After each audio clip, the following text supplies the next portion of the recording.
Good morning, everybody. I'm Wes here in the Rabbi Samuel Chill Sanctuary. I want to begin with just thanking so many people. I want to thank Caitlin Bellina, our colleague who is the Zoom host. I want to thank Brian and Amy for their combined love of Israel and Hartman and technological expertise, which allows this whole moment to happen. And I want to thank all of you for being on the call this morning.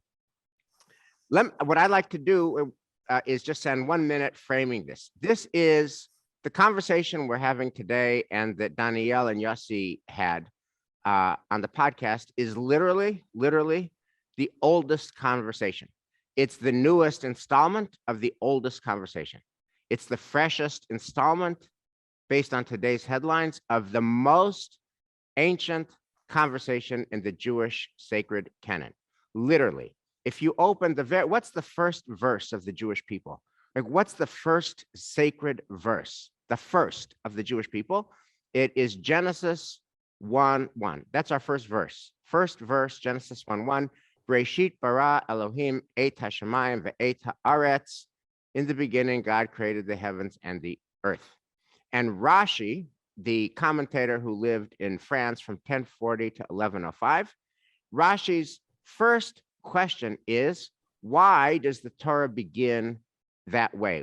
In the beginning, God created the heaven and the earth.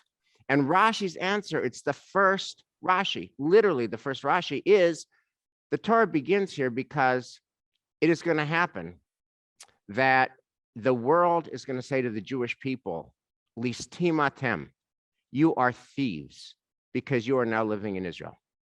Listim atem, you are thieves, you're corrupt, you're wrong, you're evil, you're bad, you don't belong there, you're a foreign element in there. You have stolen the land of the people who really deserve the land. Listim atem, you, the Jews. You Jews are thieves. You Jews are thieves.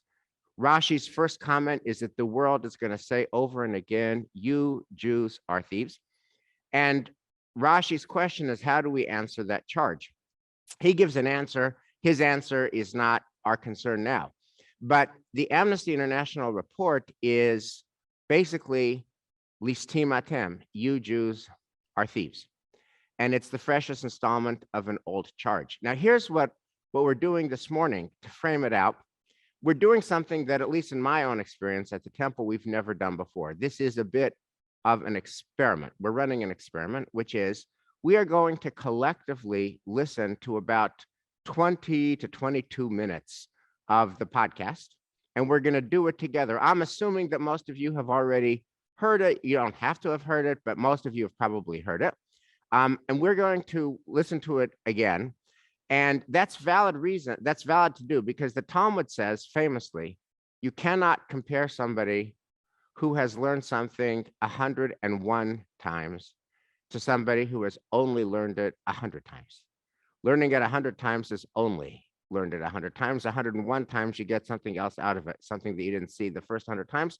So you can't compare listening to this a second time to listening to it the first time, but we're also listening to it together. And here's the ask that I want to ask each of you.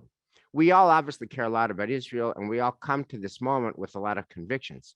Here's my ask, and this is what the conversation is going to rotate around. In what ways, if at all, did the dialogue between Danielle Hartman and Yossi Klein Halevi change your thinking?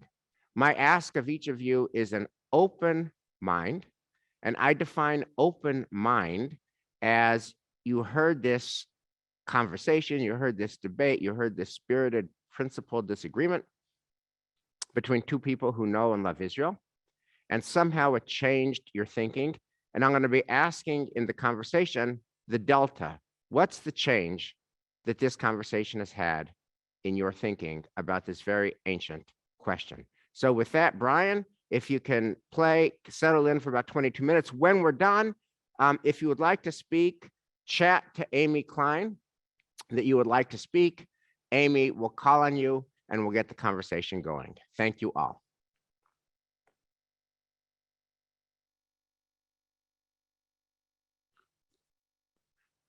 In our last episode of For Heaven's Sake, Yossi, Ilana, and I discussed the problems of allowing our Israel conversation to be dominated by the A words, by the apartheid anti-Semitism dichotomy. And now here we are, 2 weeks later, with a report by Amnesty International labeling Israel as an apartheid state, and we recognize that even though it's an A word, we have to talk about it. The Amnesty report instantly turned into the main Israeli topic of the day, and the outrage amongst Jews is understandable. Amnesty has not only critiqued the occupation, but the very essence of Israel. It's not 1967, which is on the table, but it is really 1948. It is the political assault pretending to be an objective inquiry, and as such, it deserves to be rejected by anyone who cares about the state of Israel. But yet, at the same time, I question, and this is what we're going to talk about today, I question whether how we're responding to the report is really productive, or productive at least across all the fronts that we are currently combating. Should we allow our opponents to dictate our Israel conversation, and what happens to us when we do? The Jewish people usually finds itself dealing with one crisis or another. How do we navigate threats without allowing crisis to overwhelm us? And how is expressing going to help us reclaim the growing public spaces we are losing? Most importantly, how will it help us cultivate love and concern amongst young Jews for Israel? Yossi, it's wonderful to be with you again.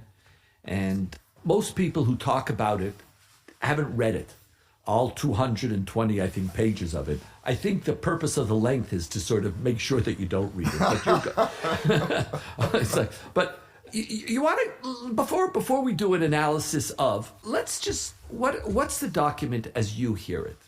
So if I had to give a title, a conceptual title for what this document really is, I would borrow the title of a book written by Rashid Khalidi, the Columbia University Palestinian professor, called The 100-Year War Against Palestine. And what's so extraordinary about this report is that there isn't even a pretense of nuance. And I was frankly disappointed, Danielle, in Amnesty. I thought there would be at least a fig leaf, at least some way of concealing the relentless, malicious nature of the assault, but nothing. It's 100 years of assault on Palestine. Now, in order to tell that story, you have to completely leave out the parallel story, which is 100 years of war against the Jewish return home.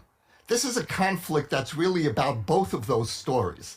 And you can't understand this conflict without understanding how each people has experienced this conflict. And yet there isn't a hint that there's another side to this story.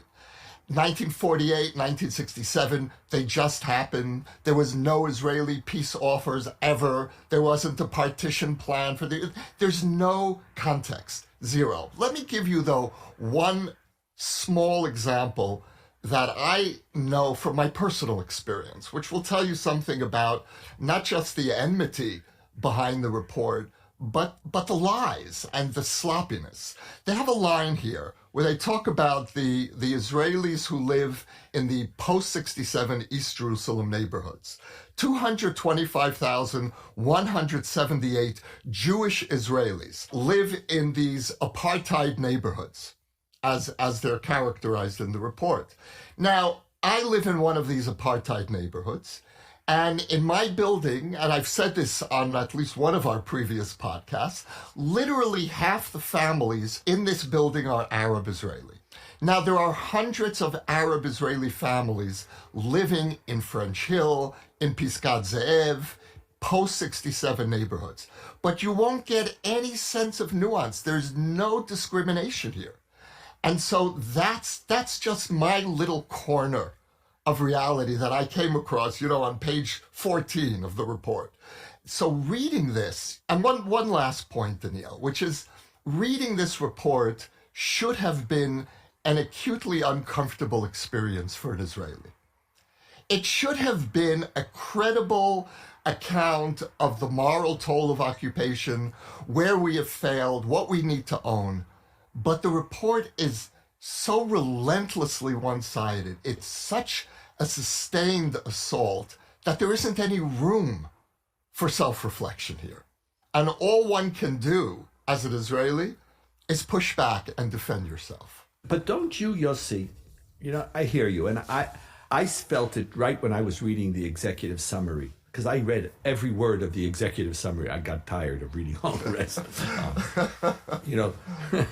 It was that, but that's what the rest of it is like. It's a very accurate executive summary. No, I saw when they described the war in Gaza, the adjectives, the terms. Yeah.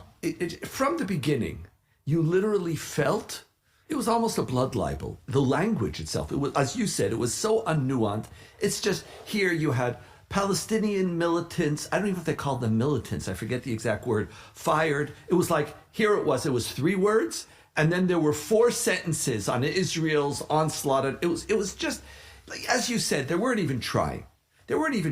And they were also pasting and cutting, literally, whole slews of sentences from Human Rights Watch and other documents. It wasn't even an original document.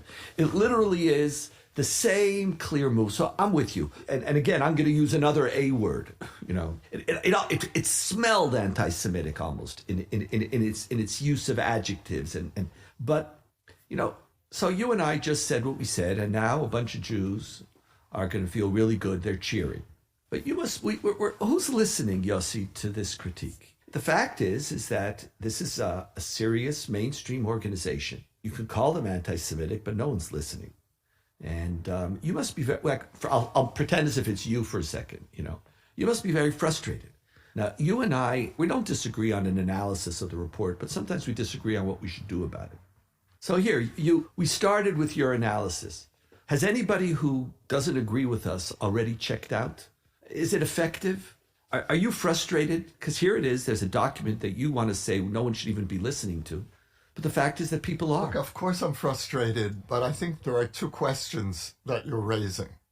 The first is what's effective? And the second, which I'm not sure is related to the first, is what is our responsibility to say at a time like this? We've just been dealt a major blow by, as you put it, one of the most credible human rights organizations in the world. And not to respond because no one is taking us seriously doesn't absolve us from the need to respond. When you say we're talking to ourselves, first of all, I need to talk to the Jewish people. I need to explain to my fellow Jews, before I speak to the world about this, what this means to us. And what worries me, Danielle, I'm obviously, fully with you on the need for a values conversation on Israel. I'm with you on the need for nuance. I've made a profession out of being professionally nuanced. And so I'm with you.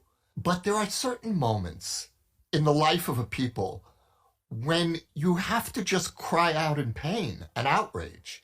I feel violated here. I feel my being has been assaulted. It's so much deeper than my good name. It's my legitimacy. Everything that I love is being assaulted here. So how do you respond, Yossi? Because I could tell you just from the out. See, I know you're nuanced. I know you've made a profession about being nuanced and a profession about being spontaneous. We're nuanced and we're right there. I know you. But do you think the nature of the way you opened up moves anybody? Well, I want to honestly talk to you about it. Like, who's going to buy it? Who's going to buy this type of critique? Or what do we need to do? You want to fight back? I'm with you. I'm right with you. I accept that there's moments we have to fight back. But what's an effective fight back, Yossi? Look, I think we need multiple strategies. And one of those strategies needs to be making the case for our story. And what worries me, thinking about young American Jews, and that's in some ways, the audience that I am most concerned about reaching on this issue are Jewish kids on campuses. They're on the front line. They're the ones who are going to take the heat they will be dealing with the repercussions in the most immediate way. And I feel this deep responsibility to be in conversation with them. And so the question really is, what works? Now, ordinarily, I'm with you in that we need a values conversation when we speak to young American Jews. We need a conversation. You're already debating me without me talking. So good. I am debating you because I know you, Daniel. I know it's coming. You're preempting my argument. Well, I'm also responding to the way to the comments you made when you opened the podcast. And, when you said that we're under assault routinely, we go from crisis to crisis, and all that is true. But again, when the world's preeminent human rights organization effectively denies Israel's right to exist in so many words, in many, many words, I think that's a moment that requires, again, a multiple response. I'm with you. But now I want to ask you, though, I want to push you on your response. Yes. I'm with you. And we're not that far. Maybe one of us does one more than the other one in the way we balance what we're doing. But we both agree we need this multi-pronged approach. And that sometimes when you're at war, who is it, Yuda Kurtzer says, when you're at war, you fight back. It's like there are times and there's no time for nuance, etc. I'm with you. You have to fight back. I want to talk about how you fight back. And I want to mirror something back because I heard you. I just want to give you my feeling.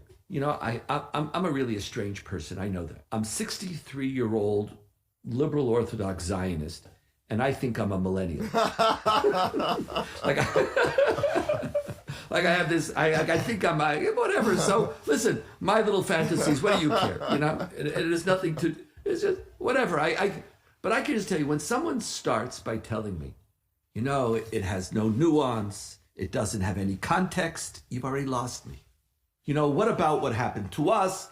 Just that opening fight, it's gone, Yos. I don't think that, Daniel Hartman as a millennial wannabe, as somebody who's struggling and trying to figure out my relationship with Israel, when somebody tells me Israel's an apartheid state and my response is, it's not nuanced, what about the context? I don't think that's fighting back effectively, Yossi. Okay, what would you do? See, that's part of my frustration. See, I'm not a good fighter backer. That's just not what I do. I'm not trained in it. When I need to fight back, I listen to you. It's a much bigger part of your conversation. See, because for me, my primary audience is the same audience that you spoke about. It's the same audience. I want to make sure that the Jewish people keep their relationship with Israel. And I know that the dangers of the Amnesty report aren't even in the details themselves. Nobody's reading the 200. No one's reading. They're not even reading. All they're reading is I hope, a 600-word article on it. Normally, they'll probably read, 150 words on something. And so the lack of nuance is not even what they're hearing, and what makes it even more insidious is the fact that now you've had report after report making it almost self-evident that Israel is apartheid. Yep, that's what's on the conversation. And even in the report, they start by speaking about how apartheid is a racist. Is this a racial conflict? Is this a national conflict? Is it a political conflict? They know the categories they're talking about, and they make absolutely, it's just a blanket leap. But the danger is that it's sort of becoming mainstream. Yeah, it goes back to when Zionism is a racism category too. When somebody speaks a lie enough times, it sort of becomes a fact. But it's interesting because the UN in 1975 lacked the authority that Amnesty has. Right. So that makes it even more. UN was blatantly politicized, as I believe Amnesty is as well, but that's not the perception. Right. So, and I don't know if you can win that battle. Again, I don't know if the way to attack Amnesty, I certainly don't believe that it is about saying you're not nuanced or that you're just telling one side of the story. Because the power of the apartheid word is that there is no yes, but. You're an apartheid country, but I could sort of understand because you've had a hard time, in this. And once you are apartheid, you've sort of crossed the Rubicon, and it just doesn't matter what the context is. It either is or isn't. And part of what I'm wondering, and I know I want to try something, and can I say something, Yossi, that I don't know if I agree with myself on? Could we do that? Because, we're safe here, you and I, and it's just me and you, nobody's listening. Let's just try something. I really do believe that if we want to be effective, sometimes fighting back is not that effective. Sometimes it's about talking about, and I don't want to talk about the Israel we want, but I think it might be about saying that, yes, these are some of the areas that Israel is challenged and we have to do better on, and entering some form of an engagement with not the apartheid claim, but the moral challenges raised by that apartheid claim. Because, see, if there's a battle, I know how to battle. You know, you, I, we were in the army, we know how to go to war. But here I'm wondering whether, maybe I'll use this analogy. Tell me if this makes sense. I was in the tank corps, and in the tank corps, we used to have a saying, if you can't fix it with a 5-kilo hammer, use a 10. Use a 10-kilo hammer. That was the army. It's like this 10-kilo hammer. And that was the language, bang it even harder and harder and harder. But the reality is that it's, we use tanks less and less today, and we have to use much more precision. And maybe a conversation about what apartheid is, talking about some of the challenges. It's just a different battle. And I think that we come in full-fledged with our 10-kilo hammers, trying to discount Amnesty. And then someone saying, oh, you're attacking them? That's ad hominem. What about the argument? And you haven't said anything about the content of the argument. It's so when we call them, I have a feeling, when we call them anti-Semitic, we lost the audience that we want to reach. So if you want to fight back, I don't know how. I don't know. I'm ready to push back because it needs a detailed response that no one's going to read. So that's the other problem. But maybe the only way to talk about it is to talk about and embracing some of the moral criticisms, but saying it's not apartheid. There is a national conflict. There's two national groups at war. It's not a racial conflict. And then talk about that war and talk about what we need to do better. I'm just wondering whether that might be more effective to the same audience, Yossi, that you say you want to reach. First of all, Daniel, we've been attacked by a 10-pound hammer here. And that's the nature of this assault. And when you're under that kind of attack, when you've been called an apartheid state, which is really the equivalent of being called a Nazi state, for much of the world, there's no difference. If you're an apartheid state, if you're a Jewish supremacist state, and that's part of the language as well here, you're beyond redemption. And so for you to come along and say, well, we need to do better, and let's have that values conversation. Not at this moment. Not right now. That's the conversation for the morning after. When somebody is coming at you with this kind of a weapon, you need to push back. You need to defend yourself. I'm with you, Yossi, but what I'm asking of you, and initially I agree with you. Right? I'm not arguing about the need to push back. I'm just asking whether it's effective. And I would say there's a difference. See, you set the table. But maybe we have to distinguish something that you didn't say beforehand. There's a difference between what I do in Congress. There's a difference between what I do in the newspapers. There's a difference what I do legally. Or when I do in European governments who also have been rejecting this.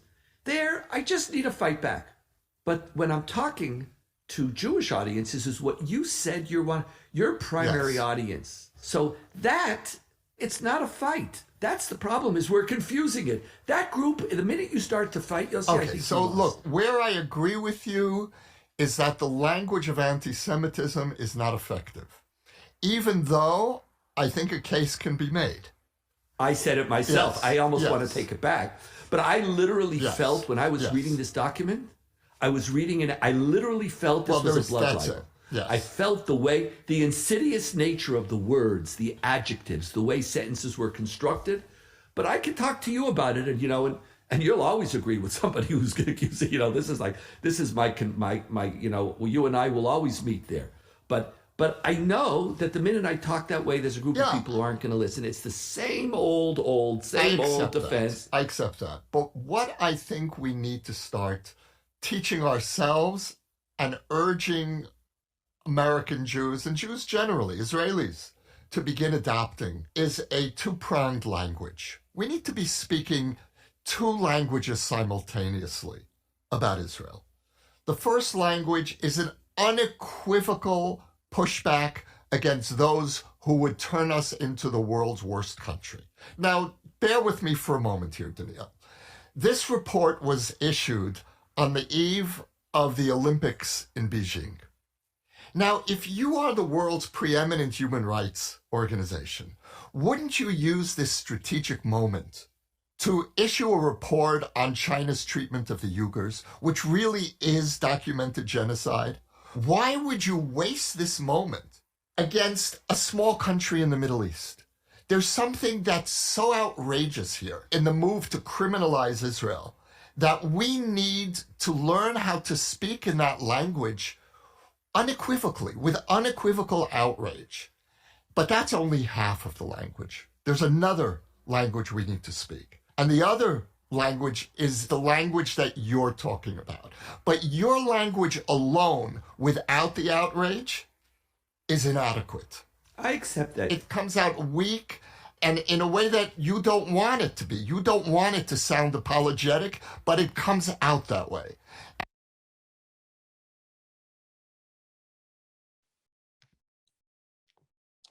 Yossi Klein Halevi on Amnesty.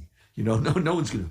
But we need to come up 10, 300-word places where it's not lack of nuance and not telling my story, but where we call out the absolute lie. I want us to do it better, Yossi, because what happens is that when we're talking to the converted, now I'm not a millennial, us altakakers, us the older people, the minute you start talking, my heart kvells, I'm with you.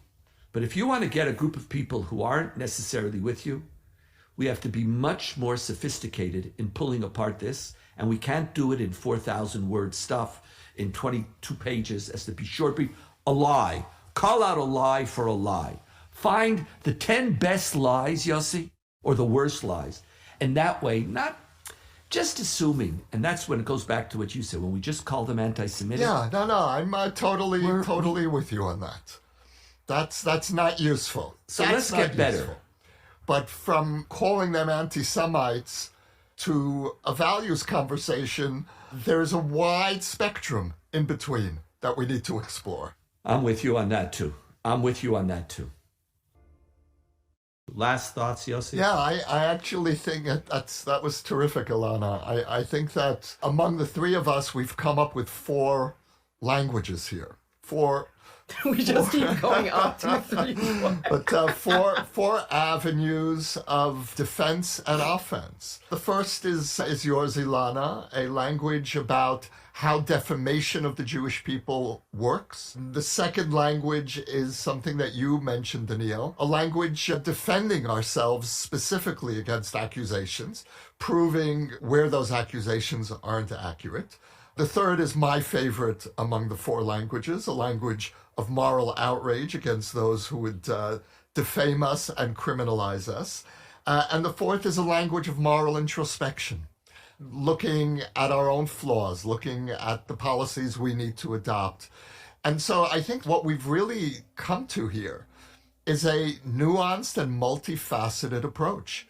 Now, all we need to do is convince the Jewish community to adopt it, and we're in business.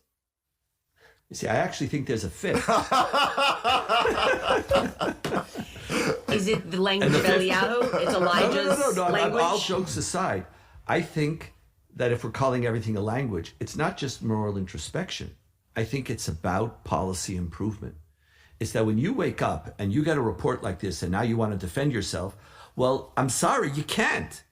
If you don't have policies that give expression to your moral introspection, on this issue, not on another issue, on this issue. So I think there's actually 5. Wow. So first of all, I just want to thank Daniel and Yossi Klein Halevi. And as you know, if you listen to the whole podcast, Ilana Stein-Hain was fantastic.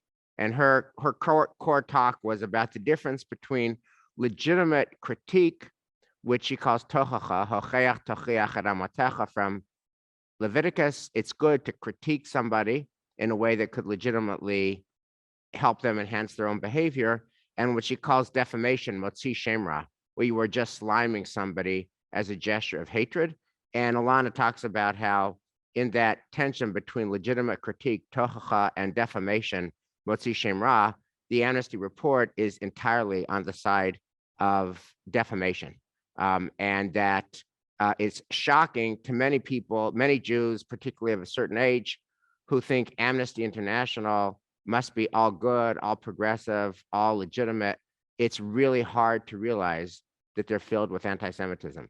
And her point in this is that we need to call out to people who love human rights and who love human rights organizations, that we need to be able to hold a human rights organization accountable for Jew hatred, for defamation, and that's an additional part of the conversation. So that was the Ilana part that we missed. So I want to thank them for their really, I thought, sparkling and intelligent and crisp and thoughtful and comments on this complicated moment.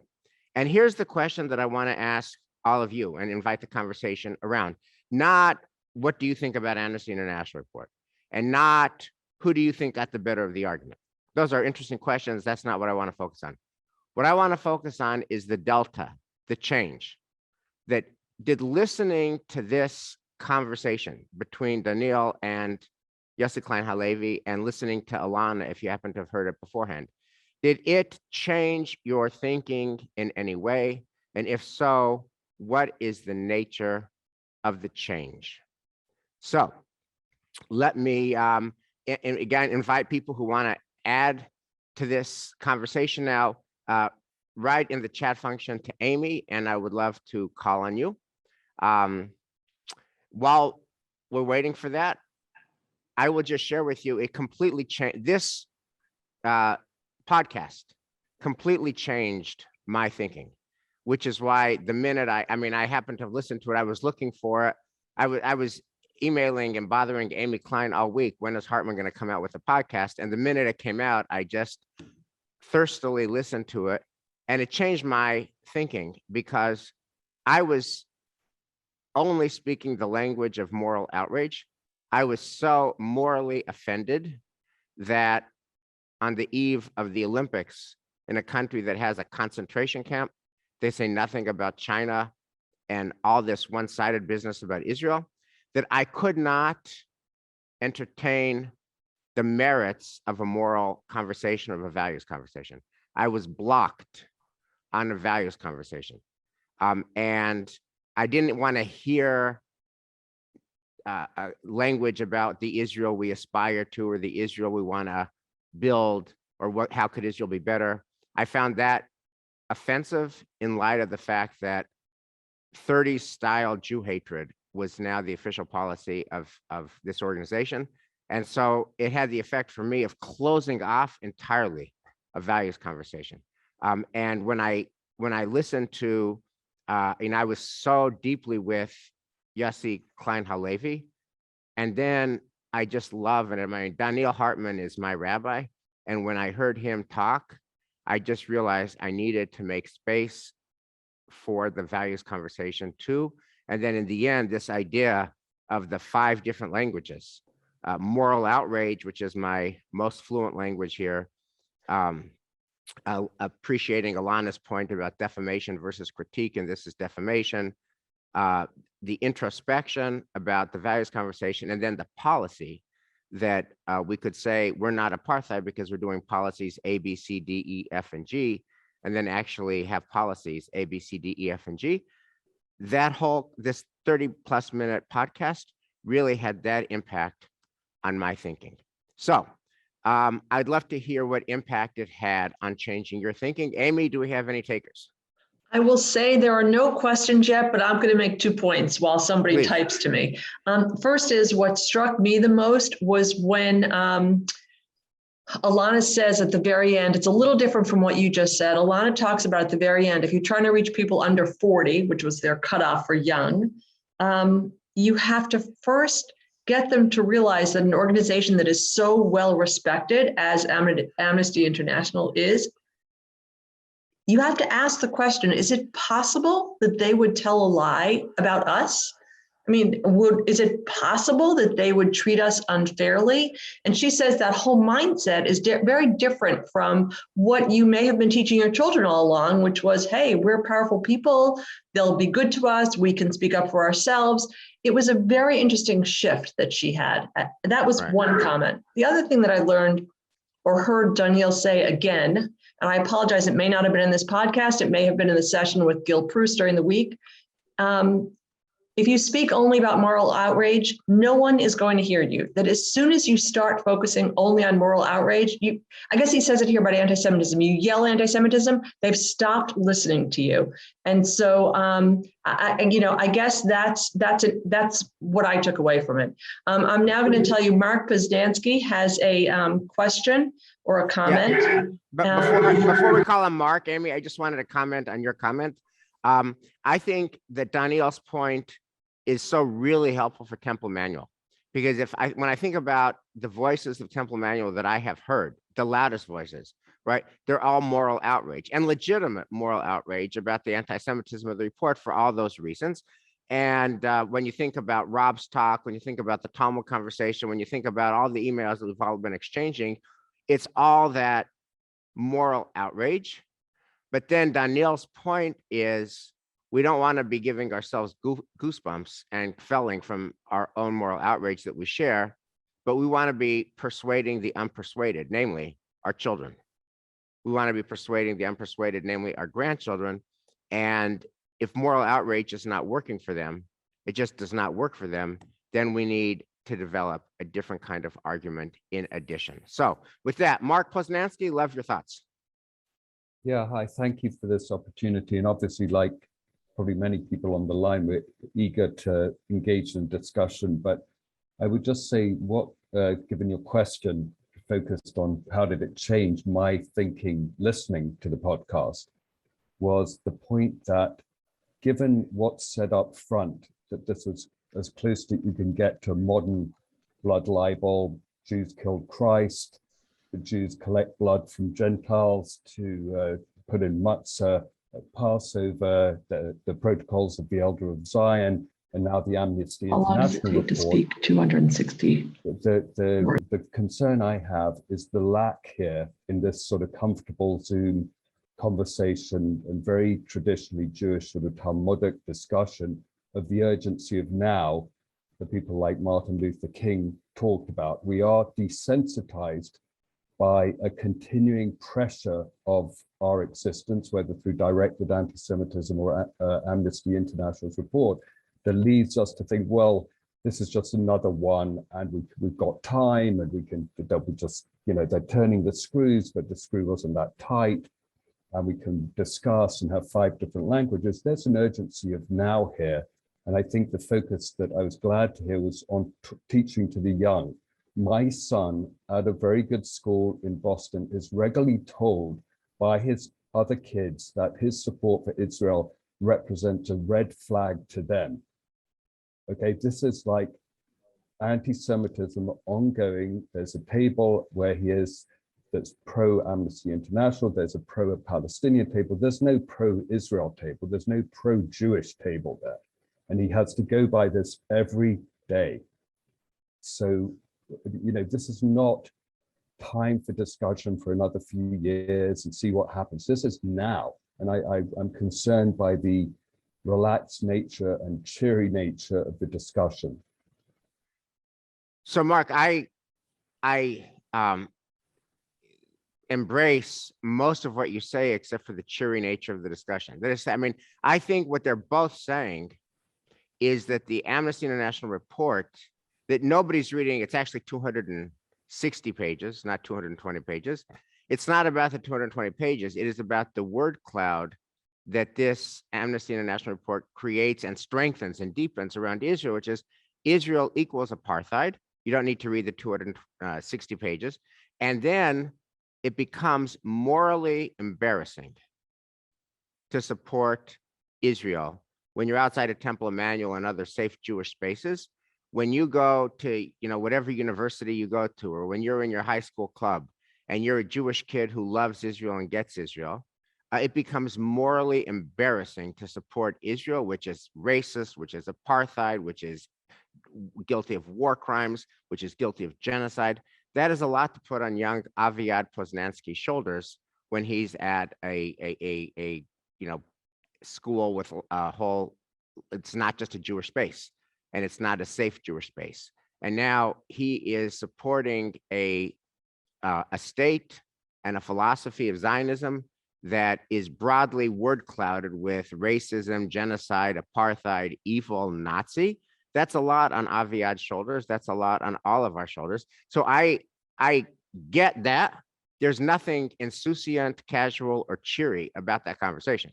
I think that their conversation is around fighting that culture with fire, but also I think they make this point, which is when you are a kid, like your kid, like our kids who go off to college, and everybody you know thinks that Israel is apartheid, or many people you know outside of safe Jewish spaces think that Israel is apartheid, then it starts creating doubts in your own mind, in your own internal mind. What are they, what's going on? Maybe what about the content? What about the content?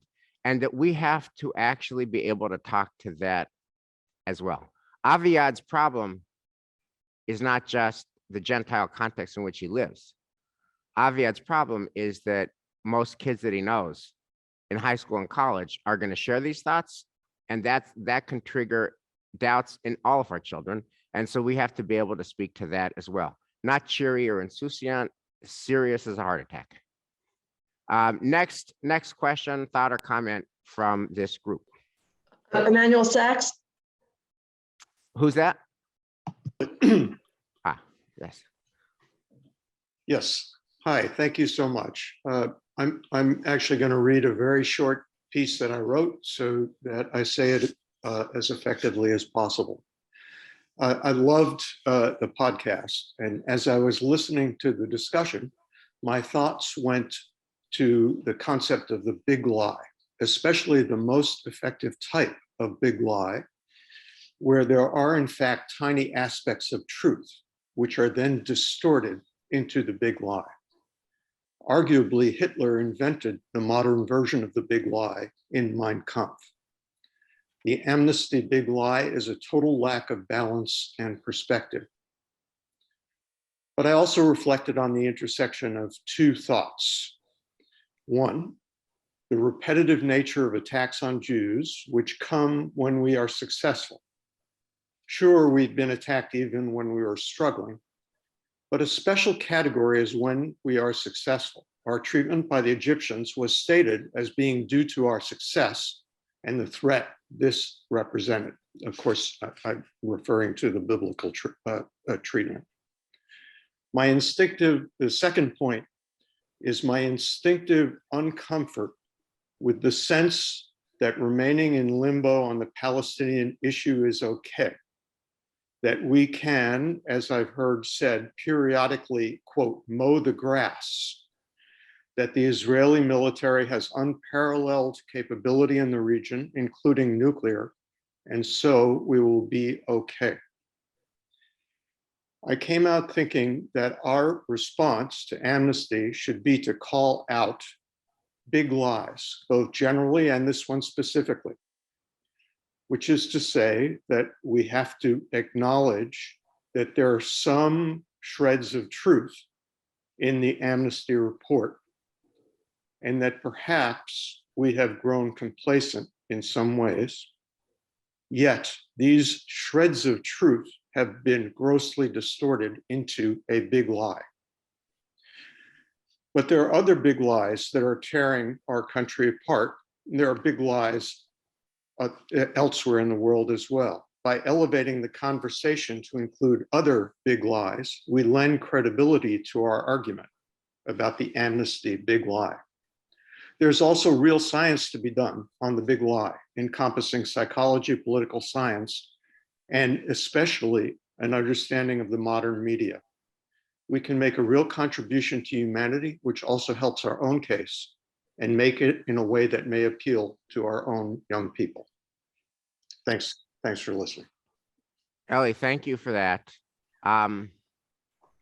Can I just follow up by asking, that's a statement that you read. Can you just speak from your heart about what was the impact of the podcast, the dialogue in the podcast, on changing your thinking, or did your thinking not change? No, I loved the podcast, and when I heard the different voices, they all resonated for me. All three of the voices resonated tremendously. What changed was that my reaction, the conversation went in the direction of multiple languages. And somehow at the end, it went from 3 to 5. I'm not sure how that happened exactly, but Right. But up to 3, I was totally there. It made total sense. And somehow, perhaps it was when it got pushed to 4 and 5, I said, wait a minute. This is multiple languages is the most obvious answer, but I'm not sure it's the right answer. Right. And so I started to look for a unifying theme. And the one that came to me was the big lie, because it allows you to tell all aspects of the story, all 3. Thank you, Ellie. Thank you so much for that. It was super thoughtful. Thank you, Ellie. Thank you, Mark. Thank you, Ellie. Any other voices would love to hear? Steve Bookbinder has something he wanted to share. Please, Steve, would love to hear your thoughts. Oh, Steve Broder. Okay. Oh, Steve Broder. It was Steve Bookbinder, Brian. Steve Bookbinder, we'd love to hear your thoughts. If you can unmute, please. Yeah. You asked me, I had listened to the podcast before. You asked me, you asked us how it changed our thinking. I think the thought about the 5 languages changed my thinking. And it changed your thinking, that there was a way to respond to this. I actually don't think that there are 5 languages. I think there are basically 2. The language of defamation, of outrage is one group, and the language of moral introspection and policy improvement is another. I think I must disagree a little bit with the notion that somehow, and I have read almost all of this report, that somehow this is the equivalent of Jews using blood for matzah. It is the people who are in Amnesty International are, I would say, just, misled in many ways, and they are misleading as a result. The question for me is there a way to reach those people? And I've not given up on reaching those people, nor have I given up on reaching the people who have Jewish Voices for Peace. If there was one disappointment I had in the podcast, is that it never dealt with the specifics. There is Israel proper, and there are the occupied territories. And I, at least, am on the side of we've got to do both of these 2 languages. We've got to reach out and make clear, not in some sort of screaming way about anti-Semitism, but rather how you have been misled and are misleading. And in turn, also make sure that people understand there's moral introspection. I was profoundly changed by several trips to the West Bank, and I urge everyone to go to the West Bank.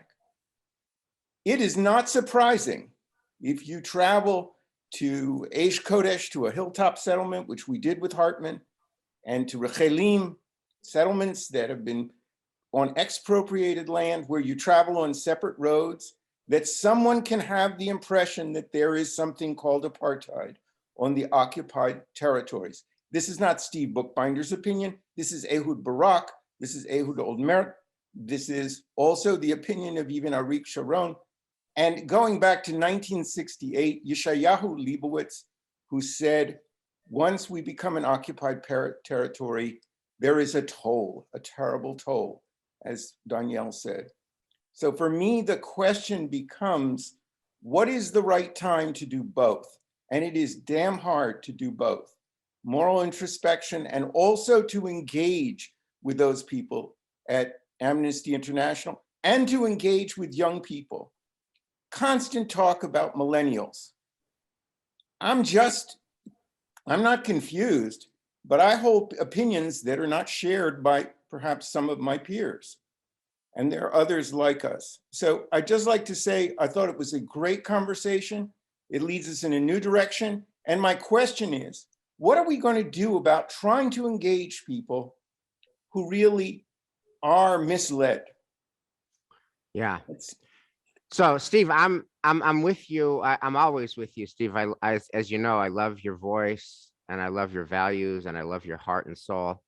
So I'm always drawn to your voice. And I'd be with you here. My only problem that holds me from being fully with you is the Amnesty International report. It's what Danielle said, which is their claim is not that the sin of Israel is 67. Their claim is not that the sin of Israel is what you're calling occupied territories. Their claim is that the sin of Israel is its existence, is 48.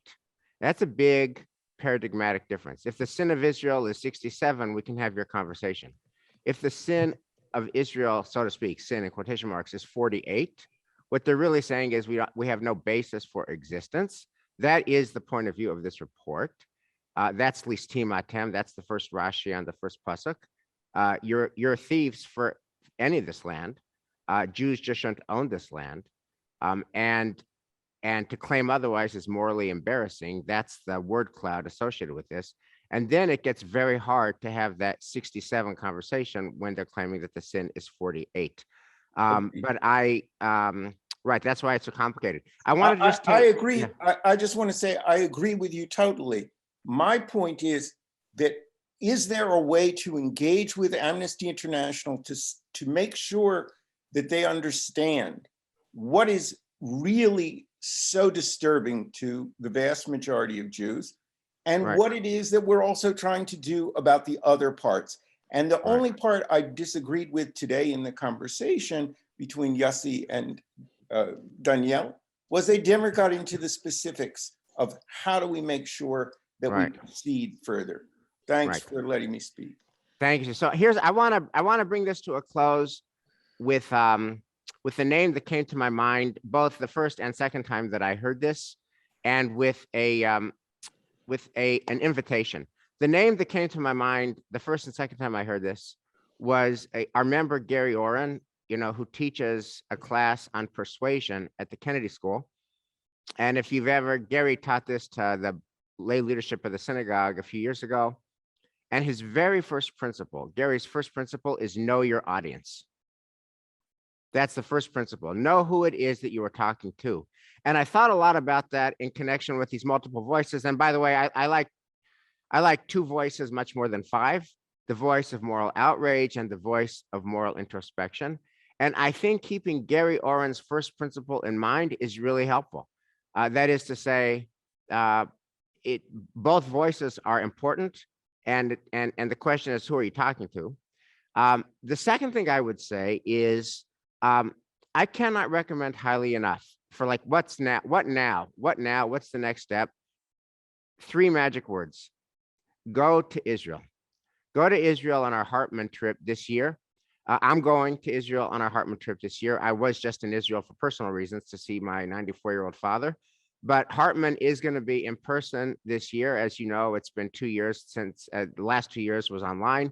This year it's in person. And what I will tell you is that Daniel is wherever you are on the spectrum of you side more naturally with moral outrage at the anti-Semitism. That's where I am. That's my center of gravity. Or whether you are more, your center of gravity is more with the moral introspection. What kind of Israel do we want to create, and what's the gap, and what's the work to create it? Wherever you are, both of those views are fully embodied and fully lived out at Hartman. And you will be going on, and you'll be going to places in Israel that you would only go to at Hartman. You will go to the West Bank, you'll go to Yehuda and Shomron, whatever your terminology is, and you'll meet both with Israelis who live there and Palestinians who live there. You will go to Haredi communities. You'll see all the multiple faces of Israel in their own land, speaking to people about the issues of the day. And so I think that I love Hartman podcasts. I love Hartman Torah, but what's even better than Hartman podcasts and Hartman Torah is going to Hartman in person. I'm going to be going. We have about 12 people who have already signed up. I realize that there's uncertainty with Omicron and COVID and all that news cycle that we've been living for 2+ years, but I'm telling you, it's happening. I'm telling you, I'm going to be there. Amy and Brian are going to be there. We have 12 people. I think the time is now to go to Israel and continue the conversation in person in that place that is so beautiful and so complicated and so ours and so the subject of world conversation and all too often condemnation, all at the same time. Let's do it together. Thank you all for being here, and let's continue the conversation in person in Israel. Boker Tov.